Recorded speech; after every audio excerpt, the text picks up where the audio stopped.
আসসালামু আলাইকুম ভিউয়ার্স, আপনারা সবাই কেমন আছেন? আশা করি ভালো আছেন। তো আজকের আমার আলোচনার বিষয় হলো গরু মোটা তাজাকরণ কিভাবে শুরু করবেন? শুকনো হাড্ডি সার দিয়ে শুরু করবেন নাকি আ ষাঁড় গরু দিয়ে মোটা তাজা শুরু করবেন? তো এই বিষয়ে আজকের আলোচনা করব। মনোযোগ দিয়ে শুনবেন। তো আপনারা ষাঁড় গরু নিয়ে মোটা তাজা করা যায় যদি আপনারা লং টাইম যদি গরু লালন পালন করেন, যেমন কুরবানির উদ্দেশ্যে, তাহলে আমি বলবো অবশ্যই আপনারা 6 মাস আগে গরু কিনবেন। তাতে মোটামুটি লাভবান হবেন। তার চেয়ে আমার আহ, আমার কাছে সবচেয়ে ভালো বেশি লাভবান হওয়ার জন্য আপনারা আমার পদক্ষেপ নির্দেশনা পালন করতে পারেন। আমি যেটা বলি, আপনারা প্রথমে হাড্ডি সার শুকনো গরু নিয়ে শুরু করবেন।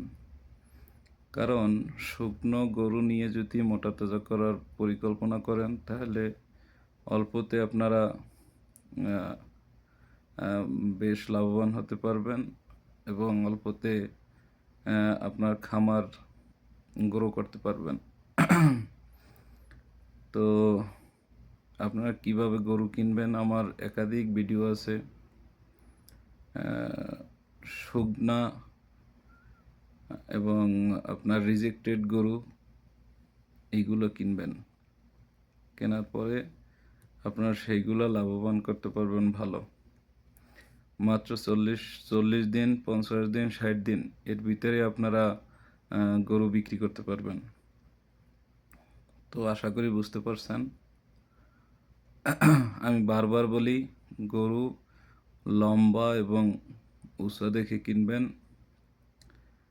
আপনার বডি যেন ভালো হয়, মাংস যেন ভালো ধরে, সেদিকে খেয়াল রাখবেন।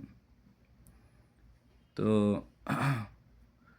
সবসময় একটা কথা বলি যে আপনারা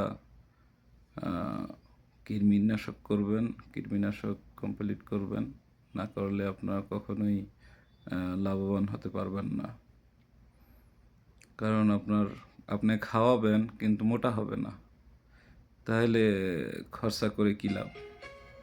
এই জিনিসটা খেয়াল করবেন। তো বিষয় হলো এটা যে আপনার শুকনা গরু দিয়ে লালন পালন করবেন এবং খাবারের ভিডিও আমার দেয়া আছে, সেই দিকে খেয়াল রাখবেন যে খাবার কিভাবে খাওয়াবেন। তো ঘাস ঘাস চাষ করতে পারলে ভালো, আর যদি না পারেন তাহলে খ্যার দিয়ে মোটা তাজা করা সম্ভব। তো ইউরিয়া, মোলাসেস, ইস্ট ফার্মেন্টেন্স এগুলো করে আপনারা গরু লালন পালন করতে পারেন খুব সহজেই, কম খরচে, অল্প সময়। আপনারা এই বিষয়টা খেয়াল রাখবেন। তো গরু আমি বারবার বলি, গরু কিনে আনার সাথে সাথে আলাদা করে রাখবেন। বাড়িতে যদি অন্য গরু থাকে তার কাছ থেকে আলাদা করে রাখবেন এবং মোটামুটি একটু চিকিৎসা দিবেন। জ্বর জ্বর যদি থাকে তাহলে জ্বরের ট্যাবলেট খাওয়াবেন, প্যারাসিটামল, ফার্স্ট পেড আছে, ওগুলো খাওয়াবেন, ঠিক হয়ে যাবে। এরপরে আপনারা কৃমিনাশক, পটাশ দিয়ে গোসল করাবেন, কৃমিনাশক করবেন, জিঙ্ক, লিভার টনিক দিবেন। দেওয়ার পরে আপনারা 3টে ইঞ্জেকশন করবেন, বেশি না, মাত্র 3টা কি কি? একটা হচ্ছে ক্যাটাফস, একটা হচ্ছে অ্যামাইনোবেট প্লাস, আর একটা হচ্ছে রেনাসল AD3। এই 3টে আপনারা ব্যবহার করবেন। তো কিভাবে করবেন? প্রত্যেক সপ্তাহে বা 10 দিন পর পর আপনারা 10 সিসি করে রেনাসল এডি দিবেন।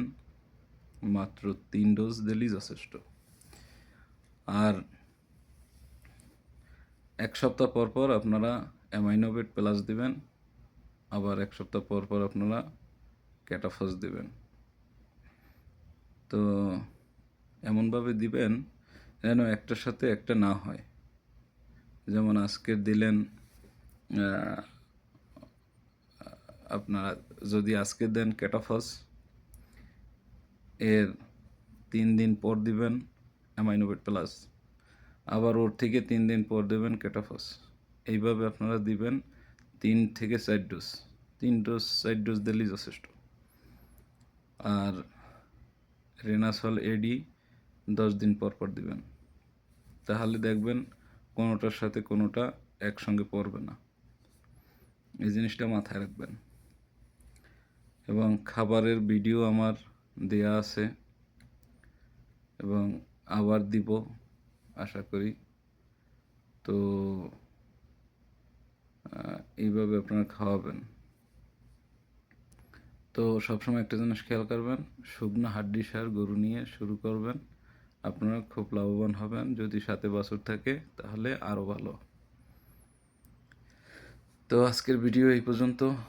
আশা করি আপনারা ভালো থাকবেন, আমার জন্য দোয়া করবেন, আর আমার চ্যানেলটা সাবস্ক্রাইব করবেন, লাইক কমেন্ট শেয়ার করবেন।